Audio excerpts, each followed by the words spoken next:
नमस्कार दोस्तों, अभी हम इस वीडियो में क्लास 9th विज्ञान के दीर्घ उत्तरीय क्वेश्चन आपको बताने वाले हैं, यानी कि लॉन्ग क्वेश्चन की तैयारी इस वीडियो में आपको कराने वाले हैं। दोस्तों, फिजिक्स में 2 लॉन्ग क्वेश्चन पूछा जाएगा जिसमें से 1 का उत्तर देना होगा। केमिस्ट्री में भी 2 लॉन्ग क्वेश्चन पूछा जाएगा जिसमें से 1 का उत्तर देना होगा, और बायोलॉजी में भी लॉन्ग क्वेश्चन आप लोगों से 2 को पूछा जाएगा, 1 का उत्तर देना होगा। तो बहुत अच्छे तरीके से आप लोग तैयारी कर लीजिए विज्ञान एनुअल एग्जाम, जिसका एग्जाम 24 मार्च के दिन आप लोगों का होने वाला है। और हर एक क्वेश्चन को बनाकर गलती सही जरूर आना है, किसी भी क्वेश्चन को छोड़ना मत, ठीक है। जो लोग इस वीडियो को शुरू से लेकर अंत तक देखेंगे, उम्मीद है कि आपका पेपर बहुत अच्छा जाएगा। तो आप जरूर वीडियो को शुरू से लेकर अंत तक देखिएगा, है ना। और कोई भी क्वेश्चन मत छोड़ना, गलती सही जरूर आप लोग लिख दीजिएगा, ठीक है। चलिए, तो मैं शुरू करता हूँ। ये हमारा मोबाइल नंबर नोट कर लीजिए, क्योंकि आपको क्लास भी करना है, 2026 की तैयारी शुरू से करना है ना। तो इस नंबर पर आप मैसेज कर दीजिए व्हाट्सएप पर। इस नंबर से मैं व्हाट्सएप चलाता हूँ, आप हमारे व्हाट्सएप पर मैसेज कर दीजिए कि सर हमको भी आपको व्हाट्सएप ग्रुप में जुड़ना है, लिंक भेज दीजिए। तो हम आपको व्हाट्सएप ग्रुप का लिंक भेजेंगे, और साथ में हम अपने स्टडी प्लस ऐप का लिंक भेजेंगे। ऐप और यूट्यूब दोनों से हम लोग पढ़ेंगे, ठीक है। तो हम आपको लिंक भेज देंगे, आप ज्वाइन कर लीजिएगा, ठीक है।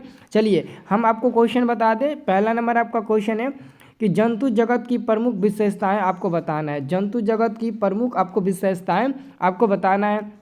बहुत अच्छे तरीके से आप इस क्वेश्चन को याद कर लीजिएगा, और ऐसे ही आप लोग बना बनाकर अपनी भाषा में लिखिएगा। तो आंसर हम लोग लिखेंगे, जंतु जगत की निम्नलिखित प्रमुख विशेषताएं होती है, जैसे कि सजीवता। तो जंतु एक सजीव समूह है जो वृद्धि, विकास और प्रजनन करते हैं। उसके बाद से कोशिकीय संगठन, तो हम इसका आंसर लिखेंगे अधिकांश जंतु कोशिकीय होते हैं तथा उनकी कोशिकाओं में केंद्रक उपस्थित होता है। तो ये हम लोग लिख देंगे। उसके बाद से आहार ग्रहण। अब हम आपको बता दें आहार ग्रहण क्या होता है। तो जंतु उपभोक्ता होते हैं, अर्थात वे अपना भोजन स्वयं नहीं बना सकते हैं, और तथा वो अन्य सजीवों पर निर्भर रहते हैं, उसी को हम लोग आहार ग्रहण कहते हैं। तो ये आप लोग लिखिएगा। उसके बाद से आपका अगला टॉपिक आप लिखिएगा, गति एवं संवेदनशीलता। अधिकांश जंतु स्वतंत्र रूप से गतिशील होते हैं और बाहरी परिवर्तनों के प्रति संवेदनशील होते हैं। उसके बाद से लिखिएगा उत्सर्जन। जंतु चयापचय के दौरान उत्पन्न अपशिष्ट पदार्थों को शरीर से बाहर निकालते हैं, ये लिख दीजिएगा। उसके बाद से प्रजनन। अधिकांश जंतु लैंगिक या अलैंगिक प्रजनन होते हैं, तो ये आप लोग आंसर लिखना है ना। उसके बाद से आप लिखिएगा श्वसन। श्वसन क्या है। तो सभी जंतु ऊर्जा प्राप्त करने के लिए ऑक्सीजन का उपयोग करते हैं और कार्बन डाइऑक्साइड उत्सर्जित करते हैं। फिर हम लोग लिखेंगे परिसंचरण तंत्र। जंतु शरीर में पोषक तत्वों और गैसों का संचार करने के लिए परिसंचरण तंत्र का उपयोग करते हैं। तो ये हम लोग लिख देंगे, ठीक है ना। 5 नंबर का यानी कि लॉन्ग क्वेश्चन है, तो थोड़ा सा बड़ा बड़ा आंसर भी तो उसका होगा ना। तो लॉन्ग क्वेश्चन में बड़ा बड़ा आंसर होता है, ये आपको याद कर लेना है। उसके बाद हम आपको अगला क्वेश्चन बताने वाले हैं कि समस्थानिक और समभारिक में आपको अंतर लिखना है। समस्थानिक और समभारिक में अंतर आपको लिखना है। याद रहे, आपको 2 भागों में बांटना है। एक भाग आपका समस्थानिक हो जाएगा और दूसरा भाग आपका समभारिक हो जाएगा। तो पहले आप क्या करना, दोनों का एक को परिभाषा लिख देना है। जैसे कि समस्थानिक का परिभाषा लिख देना, वे परमाणु जिनका परमाणु क्रमांक समान लेकिन परमाणु द्रव्यमान भिन्न हो, उसे हम लोग समस्थानिक कहते हैं। और इसमें लिख दीजिएगा समभारिक में, वे परमाणु जिनका परमाणु द्रव्यमान समान लेकिन परमाणु क्रमांक भिन्न हो, उसे हम लोग समभारिक कहते हैं। फिर उसके बाद से यहाँ पर उदाहरण के लिए देख लीजिए, हाइड्रोजन का समस्थानिक प्रोटीन ड्यूटेरियम और ट्रिटियम, ये हमारा हो जाएगा। फिर कैल्शियम हो जाएगा, आर्गन हो जाएगा, ठीक है। उसके बाद से आप इधर लिखिएगा रासायनिक गुण समान। समस्थानिक में रासायनिक गुण समान होते हैं क्योंकि इलेक्ट्रॉनिक संरचना समान होती है, और समभारिक में भौतिक गुण समान होते हैं क्योंकि परमाणु द्रव्यमान समान होता है।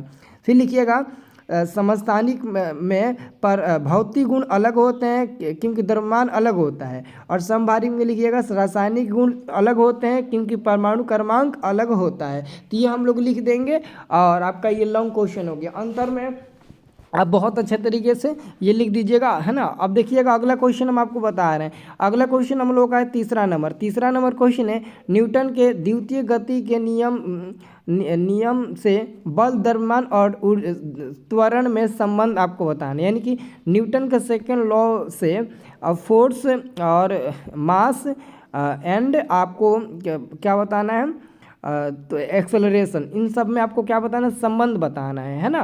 तो चलिए हम आपको बताते हैं। यहाँ पर लिखेंगे न्यूटन का द्वितीय गति का नियम कहता है कि किसी वस्तु पर लगाया गया बल उसके द्रव्यमान और त्वरण के गुणनफल के बराबर होता है।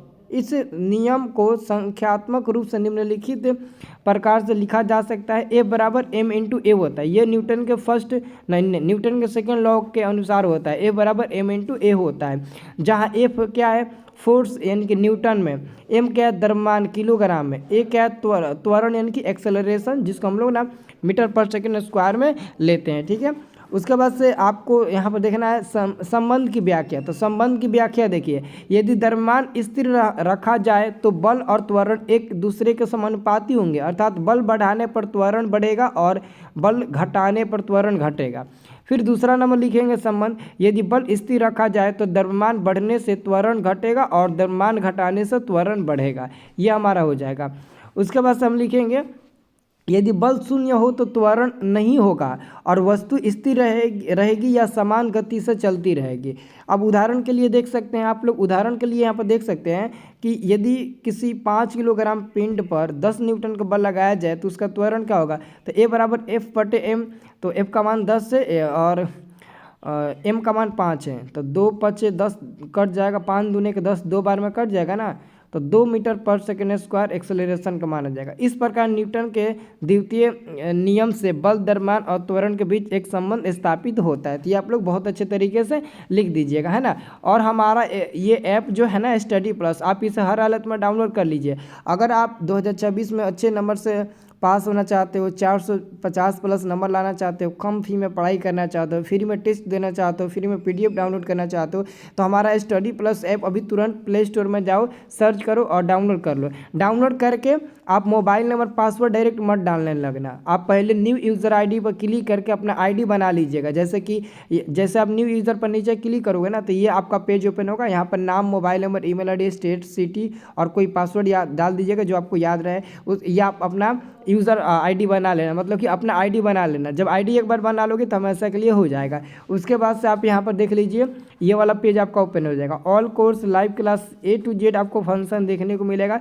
तो देरी किस बात का है, जल्दी से जाकर डाउनलोड कर लो। सभी लोग तुरंत जाकर डाउनलोड कर लीजिए, क्योंकि हम लोग क्लास करने ही वाले हैं, है ना। टाइम टेबल भी बन चुका है क्लास का, तो देरी मत करो, जाओ जल्दी से आप लोग ना स्टडी प्लस ऐप को डाउनलोड कर लीजिए। ओके।